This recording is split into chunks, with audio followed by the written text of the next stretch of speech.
നമസ്കാരം. മഹാശിവരാത്രിയെ കുറിച്ചുള്ള പ്രധാനപ്പെട്ട 3 കഥകളാണ് നമ്മൾ ഇന്നിവിടെ ചർച്ച ചെയ്യുന്നത്. ലിംഗപുരാണത്തിലും സ്കന്ദപുരാണത്തിലും അതുപോലെ പത്മപുരാണത്തിലും മഹാശിവരാത്രിയുടെ കഥ വിശദമായിട്ട് പറയുന്നുണ്ട്. ഇത് ഭാരതത്തിൽ മാത്രമല്ല, ഭാരതീയ സംസ്കാരം അനുവർത്തിക്കുന്ന മറ്റ് വിദേശ രാജ്യങ്ങളിലും ഈ ഉത്സവം, ഈ ആഘോഷം കേമമായിട്ട് നടക്കാറുണ്ട്. ഭാരതത്തിന്റെ കാര്യം എടുത്താൽ വ്യത്യസ്തങ്ങളായ സ്ഥലത്ത് ആ സ്ഥലത്തിനനുസരിച്ചിട്ടുള്ള ആ ഭാഗങ്ങളിൽ വിശ്വസിക്കുന്ന കഥകൾ അനുസരിച്ച് ആഘോഷ രീതികൾക്കും ഒരുപാട് വ്യത്യാസമുണ്ട്. വിശദമായി 3 കഥകളിലേക്കും കടക്കാം.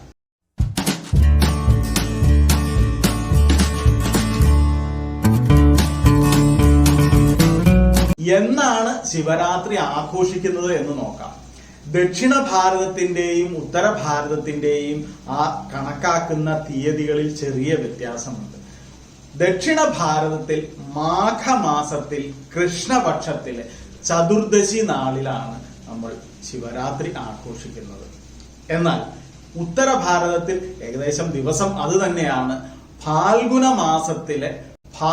മാസത്തിലെ കൃഷ്ണപക്ഷത്തിലെ 13ാമത്തെ രാത്രിയും 14ാമത്തെ പകലും ചേരുന്ന ആ ഒരു ദിവസമാണ് ശിവരാത്രിയായിട്ട് ആഘോഷിക്കുന്നത്. ഇംഗ്ലീഷ് കലണ്ടർ, അതായത് ഗ്രിഗോറിയൻ കലണ്ടർ നോക്കിക്കഴിഞ്ഞാൽ ഫെബ്രുവരി മാർച്ച് മാസത്തിലാണ് സാധാരണ മഹാശിവരാത്രി വരിക.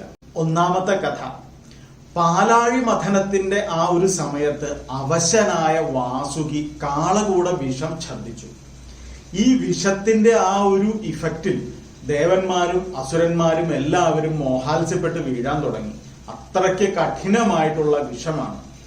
ഈ വിഷം ഭൂമിയിൽ പതിച്ചാൽ സർവനാശമുണ്ടാവും, എല്ലാ ജീവജാലങ്ങളും മരിക്കും. അതുകൊണ്ട് തന്നെ മഹാവിഷ്ണുവാണ് മറ്റ് ദേവന്മാരോട് ഉപദേശിച്ചത്, ഈ വിഷത്തിനെ വഹിക്കാൻ കഴിവുള്ള ഒരേ ഒരാൾ സാക്ഷാൽ പരമശിവൻ തന്നെയാണ്, അദ്ദേഹത്തിന്റെ സഹായം ചോദിക്കുകയാണ്.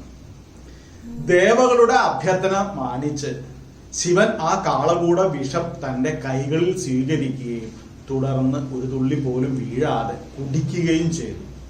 അതിൽ നിന്ന് ഇറ്റ് വീണ 1-2 തുള്ളികൾ കൊണ്ടാണ് ചെറിയ ചെറിയ വിഷങ്ങളുള്ള ജീവജാലങ്ങൾ ഉണ്ടായത് എന്ന് മറ്റൊരു കഥയുണ്ട്. വളരെ ശക്തമായ ഈ കാളകൂട വിഷത്തിന് സാക്ഷാൽ പരമശിവന്റെ കഴുത്തിൽ പോലും നീല വർണ്ണമാക്കാൻ സാധിച്ചു. നമ്മൾ നാട്ടുകഥകളിൽ പലതും പറഞ്ഞു കേട്ടിട്ടുണ്ട്, പാർവതി കഴുത്തിൽ പിടിച്ച് ഞെക്കി വിഷം താഴോട്ട് പോകാതെ എന്നൊക്കെ. അതൊന്നും എങ്ങും രേഖപ്പെടുത്തിയിരിക്കുന്ന കഥകളല്ല. പക്ഷെ ആ വിഷം പരമേശ്വരന്റെ കഴുത്തിനെ നീലയാക്കി, അതുകൊണ്ടാണ് അദ്ദേഹം നീലകണ്ഠൻ എന്ന് അറിയപ്പെട്ടത്. അപ്പോൾ ഈ വിഷം വമിക്കുകയും വിഷം കുടിക്കുകയും ചെയ്യുന്ന ആ ഒരു ദിവസത്തെ ആ ഒരു രാത്രി എല്ലാവരും ഉറക്കമൊഴിച്ച് കാത്തു നിന്നു. കാരണം ഈ വിഷം സർവനാശം വരുത്തിയേക്കാവുന്ന ഒന്നാണ്. അതുകൊണ്ട് തന്നെയാണ് ഉറക്കമൊളിക്കുന്ന ആ ഒരു ചടങ്ങ് ശിവരാത്രിക്ക് ഉള്ളത് എന്ന് വിശ്വസിക്കാം. ശിവരാത്രിയെ അനുബന്ധിക്കുന്ന 2ാമത്തെ കഥയിലേക്ക് കടക്കാം. ദക്ഷയാഗത്തിൽ പരമശിവന്റെ അനുവാദം കൂടാതെ തന്നെ സതീദേവി പങ്കെടുത്തു. ആ യാഗത്തിൽ വെച്ച് ദക്ഷൻ ശിവനെ അപമാനിക്കുകയും അതിൽ മനം നൊന്ത് സതീദേവി അഗ്നിപ്രവേശം ചെയ്യുകയും ചെയ്തു. തന്റെ ഭാര്യയായ സതീദേവിയുടെ മരണവാർത്ത അറിഞ്ഞ സാക്ഷാൽ പരമശിവൻ ദേഷ്യം കൊണ്ട് കൈലാസ പർവ്വതത്തിൽ താണ്ഡവ നൃത്തം തുടങ്ങുകയുണ്ടായി. കൃത്യമായി പറഞ്ഞാൽ പരമശിവൻ രുദ്രഭഗവാന്റെ രൂപം എടുക്കുകയും താണ്ഡവ നൃത്തം ചെയ്യുകയും ചെയ്തു.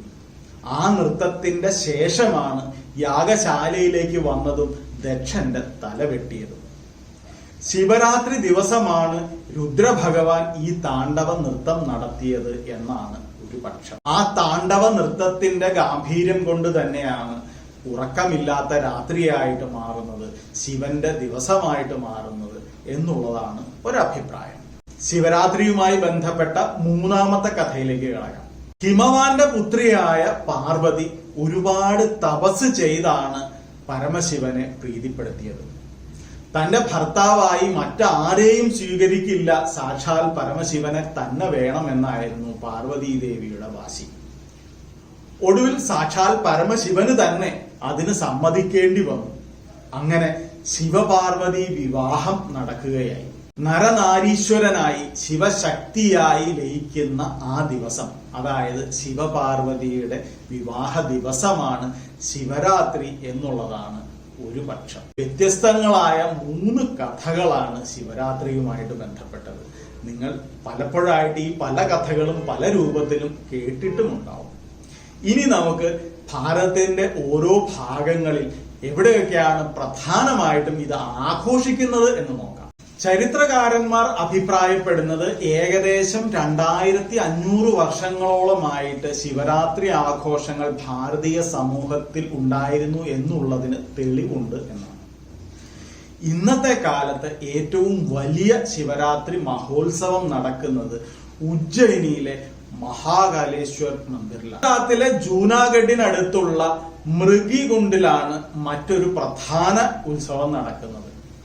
ഇവിടത്തെ മൃഗികുണ്ടിൽ സാക്ഷാൽ പരമശിവൻ തന്നെ നേരിട്ട് സ്നാനത്തിനായിട്ട് എത്തിയിരുന്നു എന്നാണ് ഒരു കഥ. വെസ്റ്റ് ബംഗാളിൽ ഈ മഹാശിവരാത്രി ആഘോഷങ്ങളെ ബോൽബാം എന്നാണ് പറയുന്നത്. നഗ്നപാതരായിട്ട് ഗംഗയിൽ നിന്ന് ഗംഗാജലം ശിവക്ഷേത്രങ്ങളിലേക്ക് എത്തിക്കും. പല സ്ഥലത്തും ഒരുപാട് കിലോമീറ്ററുകൾ നടന്നാണ് ഭക്തർ ഇങ്ങനെ വരുന്നത്. ഭാരതത്തിന്റെ ജന്മവൈരി ദേശമായ പാകിസ്ഥാനിലെ കറാച്ചിയിൽ ഒരു രത്നേശ്വർ മഹാദേവ ക്ഷേത്രമുണ്ട്. ഇവിടത്തെ മഹാശിവരാത്രി ആഘോഷം വളരെ പ്രധാനമാണ്.